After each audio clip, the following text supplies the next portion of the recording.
emergency edition of the Angle Angle.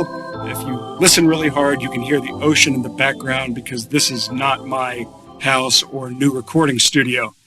Kind of wish it was.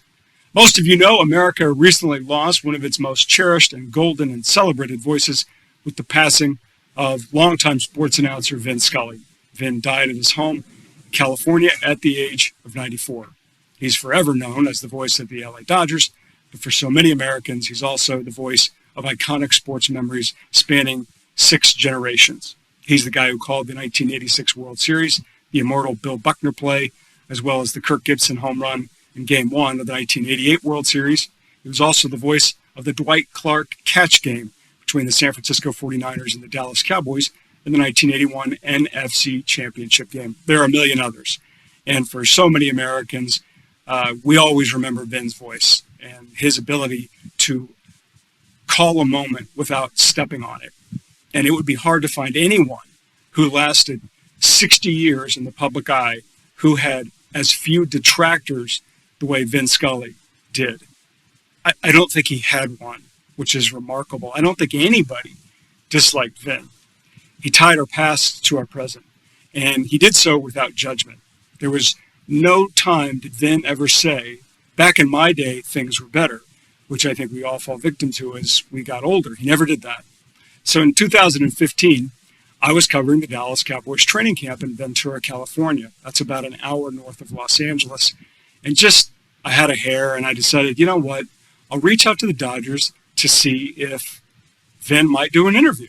I thought maybe he might do it, maybe. I thought maybe he'll squeeze me in. Now, it was August, and at the time, there was considerable speculation whether or not Vin would come back for another season. For a while there, year after year, there was speculation whether or not Vin would ultimately retire and step away.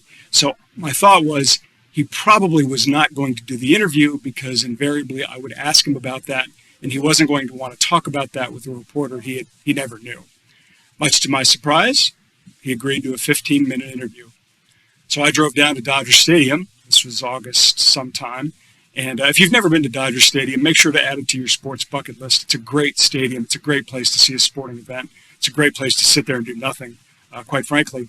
And about 3 hours before first pitch, I arrived, and I sat in the press box, and I'd written out all of my questions. I had them. I was like 20 of them. I probably could have asked them a million. Dodgers PR person says, Vin's ready. Walk back to his broadcast booth. I walk in, and there's Vin Scully. And he reaches out, we shake hands, and I said, Mr. Scully, thank you so much. I really appreciate this. And he holds up his hand, his right hand, and he says, please call me Vin. I'm Vin. A lot of famous people do this. Oh, no, I'm not into formalities. They do it, but they don't really mean it. Because usually somewhere along the line in their ascent to fame and stardom, they have a tendency to forget who they are. Vin never did that. This was not some empty gesture at humility. He meant it. He was completely aware of who he was and what he meant to so many people. And he did not want to do anything to endanger those sentiments to me or anyone else. So we sat in his booth at Dodger Stadium. I recorded the interview, which we will play a portion of here shortly. And the really fun part of the conversation was conversing with that voice that I had known for so long through television for decades. He was the same guy. So I'm 15 minutes into this conversation, and I'm hyper aware of time. I know he's pressed for time because he's busy. And I'm getting ready to ask the next question. I've got a million more of them. And he says, hey, I got to get going. It wasn't rude. It was just, we're pros. I did you a solid. I got to get going. And I stood up, thanked him so much. And at the end of the interview, I wasn't going to do it. And I thought, you know what?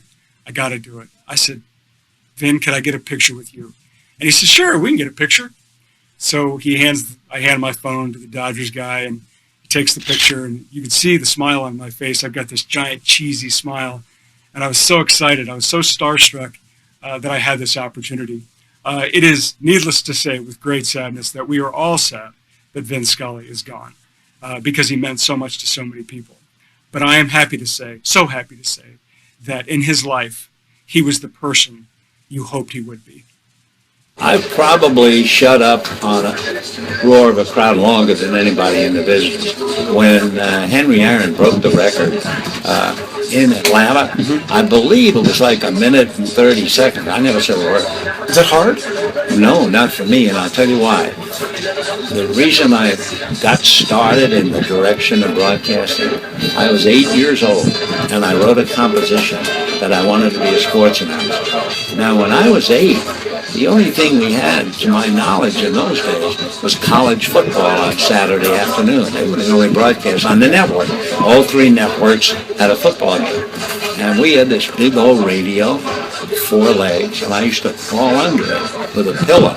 And my head would be directly under the speaker. And it could be Mississippi, Alabama, or Texas, Oklahoma. It didn't mean anything to a little kid in New York, except I would crawl under.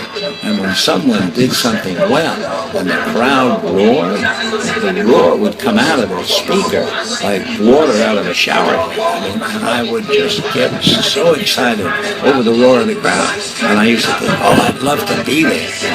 And then the evolution began. I'd love to be there. I'd love to be the guy there. I'd like to be broadcasting. That's how it built. So when something happens, when I shut up, I'm still that 8-year-old kid under the radio. When Henry hit his home run in '74, first row here, back here, there was water and stuff. I took the headset off, walked back, poured a little water. Oh, sure. But there was nothing I could say better, because anybody listening knew what had happened.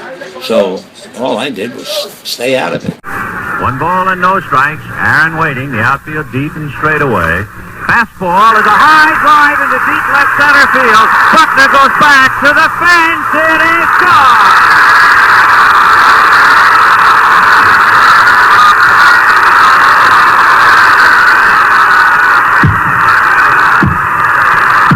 I guess the best all-around player I ever saw, with the emphasis on me, was Willie Mays. But there have been great players along with Willie. I mean, as far as swinging the bat, you don't get any better than Ted Williams or Stan Musial or Roberto Clemente. So there have been plenty of great players. But I saw a lot of Mays because he was with the Giants. We played the Giants 22 times a year. Plus, the Giant games are on television in New York when we go back in Brooklyn. So I could see Willie play, an awful lot. And that's probably one reason why I have felt that he's the best. Now, Mike Trout has all of the abilities to be a great player. And I just hope that he stays healthy and stays the good citizens that I understand that he is. But in my mind, I can remember Mel Allen, the great Yankee broadcaster. He left, they kept on playing. Red Barber with the Dodgers, they kept on playing. Russ Hodges with the Giants, Jack Buck with the Cardinals, Harry Carey with the Cubs, Milo Hamilton down in Texas. We will all leave, and the game will go right on along, whether we're there or not. And I've had that thought a long, long